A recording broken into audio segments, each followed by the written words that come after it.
ہمارے لیے یہ بڑی خوشی کی بات ہے، اور آج اس وقت جو صورتحال ہے ملک کی، اور خاص طور پر اتر پردیش کے صوبے میں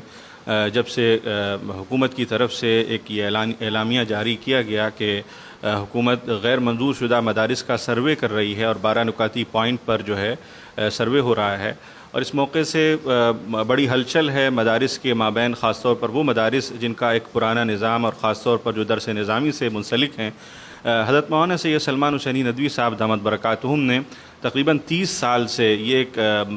ایک نعرہ لگایا، بلکہ اس کو عملی طور پر تطبیقی شکل میں پیش کر کے دکھایا کہ ایک وحدانی نظام تعلیم ہو جس میں دینی تعلیم کے ساتھ ساتھ عصری مضامین کو بھی شامل کیا جائے، اور آپ نے جو جامعہ سید احمد شہید قائم فرمایا اس میں عملی طور پر اس کو نافذ بھی کیا کہ NCERT کا کورس جس کو گورنمنٹ 2020 پالیسی میں اب لاگو کر رہی ہے پورے ملک کے اندر، یہ دور اندیشی کہی جائے گی اور اللہ کا فضل کہا جائے گا۔ یہ فراست ایمانی ہے کہ تقریباً 25 سال پہلے حضرت مولانا نے جو فیصلہ فرمایا نصاب تعلیم میں جس کو شامل فرمایا NCERT کے کورس کو، وہ اب 2020 پالیسی میں گورنمنٹ کی طرف سے پورے ملک میں نافذ کیا جا رہا ہے۔ مختصراً ہم حضرت مولانا سے اس وقت سوال یہ کرنا چاہتے ہیں کہ اس وقت کے جو مدارس کے سروے کے پس منظر میں، اور خاص طور پر آج جو دارالعلوم دیوبند میں ایک اجلاس ہوا تھا جس میں حضرت مولانا ارشد مدنی صاحب دامت برکاتہم نے یہ بات فرمائی پوری وضاحت اور صراحت اور پوری شدت کے ساتھ کہ انشاءاللہ اگلے سال سے دارالعلوم دیوبند اس طالب علم کا ایڈمیشن نہیں لے گا جو ہائی اسکول پاس نہ ہو، اور ہائی اسکول کی تعلیم دارالعلوم دیوبند میں لازم کر دی جائے گی۔ یہ بہت بڑا چینج ہے، اور یہ بہت بڑا موومنٹ ہے، اور یہ بہت بڑی تبدیلی ہے۔ آئیے اس تبدیلی کے سلسلے میں حضرت مولانا کی رائے ہم لوگ جاننا چاہیں گے۔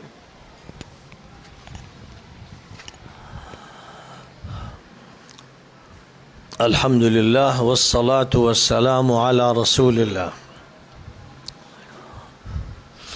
آج مجھے اس کی خوشی ہے کہ جناب عبدالقدیر صاحب ہمارے ہاں تشریف لائے۔ ان کی دعوت پر میں ان کے ادارے کو دیکھنے کے لیے بھی ادھر گیا تھا، اور ایک بڑے اجلاس میں مجھے خطاب کا بھی موقع ملا تھا، اور میں نے ان کے تجربے کو دیکھا اور یہ محسوس کیا کہ جب انسان ہمت کرتا ہے اور حوصلہ دکھاتا ہے اور اللہ سے مانگتا ہے تو کیسی بڑی بڑی کامیابیاں نصیب ہوتی ہیں۔ جو اسکول انہوں نے 17 بچوں سے شروع کیا تھا، آج 20,000 طلباء اس کے نظام سے، اس کے نصاب سے فائدہ اٹھا رہے ہیں، اور اس کی بہت سی شاخیں پورے ملک میں قائم کی گئی ہیں۔ خاص طور پر جس نظام کو انہوں نے شروع کیا تھا کہ جو بچے حفظ کرتے ہیں، اور اکثر و بیشتر ایسا ہوتا ہے کہ آگے تعلیم جاری نہیں رکھتے ہیں، ان بچوں کو کس طرح سے ہائی اسکول تک پہنچایا جائے، پھر آگے ان کی تعلیم کو جاری رکھا جائے، یہاں تک کہ ایک یونیورسٹی میں پڑھنے والے ایک گریجویٹ اور اسکالر کی حیثیت ان کو حاصل ہو جائے، اور جو مختلف ڈگریز ہیں مختلف شعبوں کی، ان کو حاصل کرنے کی اہلیت پیدا کر دی جائے۔ تو بہرحال مجھے بڑی خوشی ہوئی تھی اس تجربے کو دیکھ کر، جو بہت بڑے پیمانے پر الحمدللہ اس وقت چل رہا ہے، اور میں نے ان سے کہا تھا کہ ہمارے ہاں جامعہ سید احمد شہید میں بھی اس کی ایک برانچ قائم ہونی چاہیے، اور شاہین گروپ سے تعلق رکھنے والا ایک اسکول ایسا قائم کیا جائے جس میں اس بہتر و کامیاب تجربے کو دہرایا جائے۔ تو الحمدللہ اس کا قیام عمل میں آیا، اور وہ کام کر رہا ہے، اور مزید بات آگے بڑھے گی۔ بہرحال اس وقت جو بات کہی جا رہی ہے حکومت کی طرف سے، یو پی حکومت کی طرف سے مدارس کے سروے کا جو سلسلہ شروع کرایا گیا ہے، اور اس کے لیے کچھ پوائنٹس طے کیے گئے ہیں، تو اس کے بارے میں ایک تعداد علماء کی ایسی ہے جس میں سر فہرست دیوبند کے حضرات علماء کرام ہیں کہ ان کا یہ احساس ہے کہ یہ سروے درست نہیں ہو رہا ہے، اس میں زیادتی ہو رہی ہے، اس کی نیت درست نہیں معلوم ہوتی ہے۔ یہ تاثرات جمعیت العلماء کے دلی کے اجتماع میں ظاہر کیے گئے، اور اس کے بعد آج کی تاریخ میں جو اجتماع دیوبند میں منعقد ہونا تھا اور ہوا، اس میں جو باتیں سامنے آئیں وہ بہت کچھ بدلی ہوئی ہیں، اور یہ مثبت تبدیلی ہے۔ بہرحال مجھے تو خاص طور پر یہ کہنا ہے کہ اس موضوع پر میں ایک طویل عرصے سے بات بھی کر رہا ہوں اور اس موضوع پر مجھے اس کی بھی توفیق ملی کہ میں نے ایک کتاب تصنیف کی کہ ہمارا نصاب تعلیم کیا ہو. یہ کتاب میں نے آج سے 25-30 سال پہلے لکھی، اور تاکہ یہ معلوم ہو جائے کہ اس کتاب میں جو تجاویز میں نے مدارس کے سامنے رکھی تھیں کہ مدارس کو اپ ٹو ڈیٹ ہونا ضروری ہے، اور مدارس کے لیے نمونہ نہ دیوبند ہے، نہ ندوہ ہے، نہ اور کوئی ادارہ ہے. مدارس کے لیے جو نمونہ ہے وہ آقا نامدار حضرت محمد مصطفیٰ صلی اللہ علیہ وسلم کے مدرسے کا ہے. اور اگر نبی پاک علیہ السلام کے مدرسے کو سامنے رکھ کر عمل کیا جائے تو اس کا نتیجہ یہ ہوگا کہ ایسے افراد پیدا ہوں گے جن سے ابو بکر صدیق کی یادیں تازہ ہو جائیں گی، عمر فاروق کی یادیں، عثمان ابن عفان کی یادیں، علی حیدر کرار کی یادیں تازہ ہو جائیں گی. یعنی ان کے شاگرد تیار ہوں گے، ایسے افراد تیار ہوں گے جو ملکوں کو، تہذیبوں کو، تمدنوں کو، زبانوں کو فتح کر لیں گے جیسے انہوں نے فتح کیا تھا. تو ہونا یہ چاہیے کہ ہماری توجہ اصلاً اسوہ نبوی پر مرکوز رہے، اور جو مدرسہ نبوی اور صفہ نبوی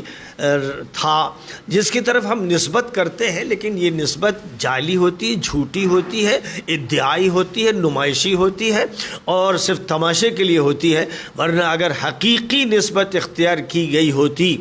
تو آج صورتحال کچھ اور ہوتی. میں ایک مثال دیتا رہتا ہوں کہ 1919 میں جمعیت العلماء کا قیام ہوا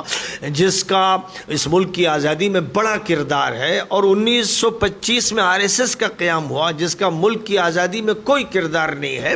لیکن RSS پورے ملک پر غالب ہوئی اور اس کے بے شمار ادارے ہیں اور ہر نوعیت کے اس کے شعبے موجود ہیں. اور جمعیت العلماء کا حال یہ ہے کہ اب ایسا لگتا ہے کہ وہ نئی غلامی کے دور میں داخل ہو گئی ہے اور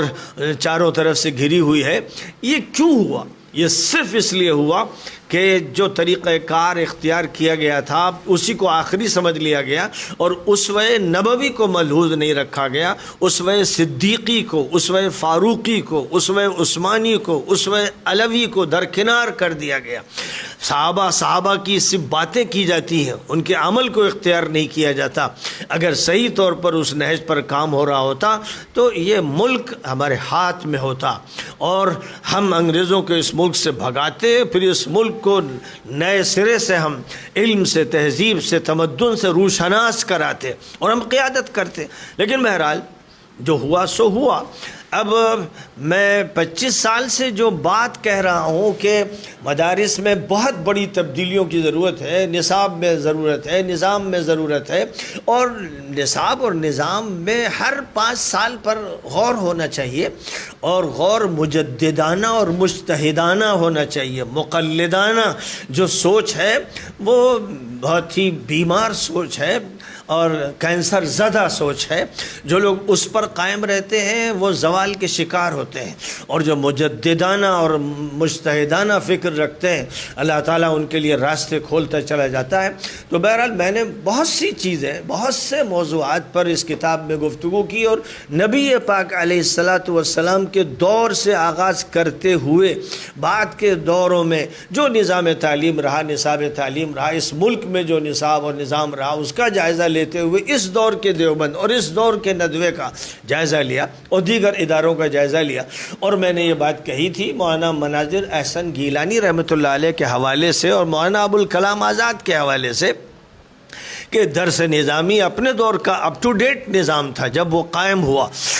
تو مولانا گیلانی کا یہ کہنا ہے کہ ہمیں دینیات کے لیے چند کتابیں کافی ہیں. مثلا انہوں نے 3 کتابوں کا ذکر کیا تھا کہ ہمارے درس نظامی میں 3 کتابیں دینیات کی تھیں، باقی 30-35 کتابیں عصری علوم کی تھیں. لیکن اس کے بعد عصری علوم میں تبدیلیاں آتی گئیں اور ہم بچھڑے پن کے شکار رہے. تو مولانا نے یہ بات کہی تھی کہ ہائی اسکول لیول تک ہمارے ہاں تعلیم ایسی ہونی چاہیے جو عصری تعلیم ہو، جس میں دینیات پڑھائی جائے،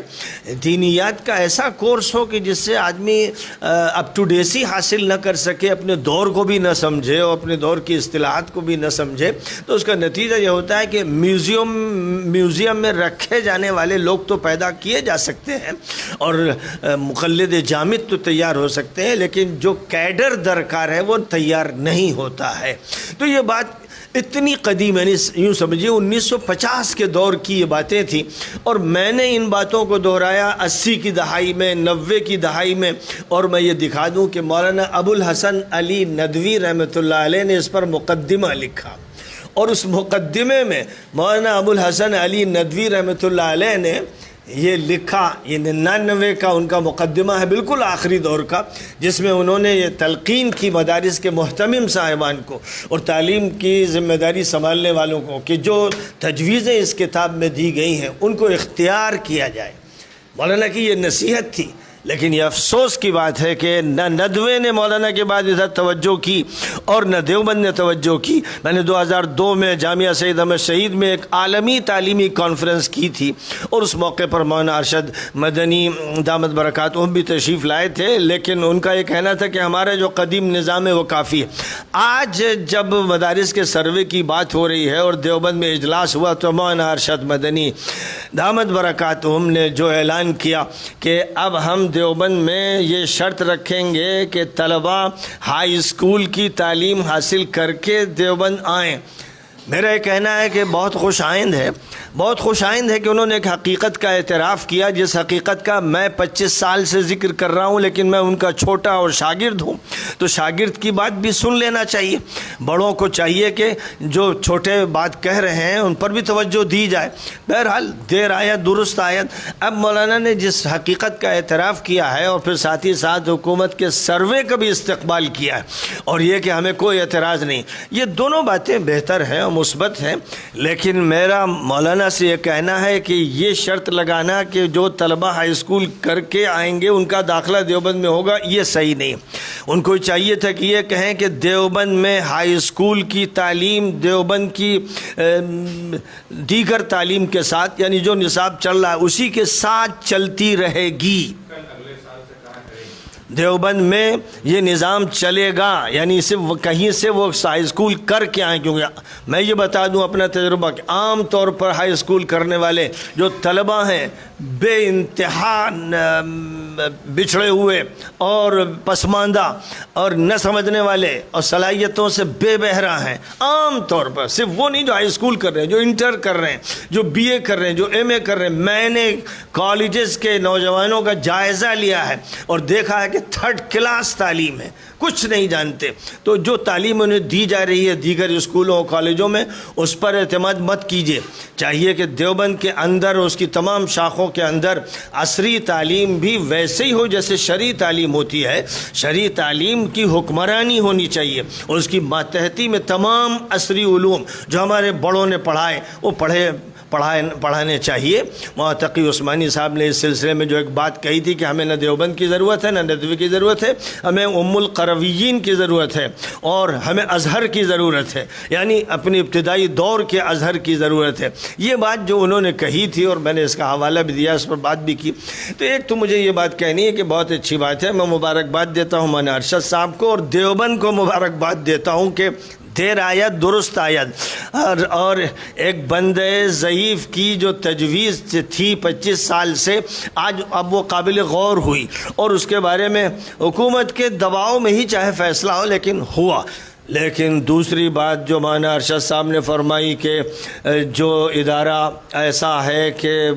وہ مدرسے کی ذاتی زمین پر نہیں ہے، سرکاری زمین پر ہے، مثلا اگر اس کا ثبوت مل جائے اور عدالت کے ذریعے ثبوت مل جائے تو اس کو توڑا جا سکتا ہے، یہ بالکل غلط ہے، 100% غلط ہے۔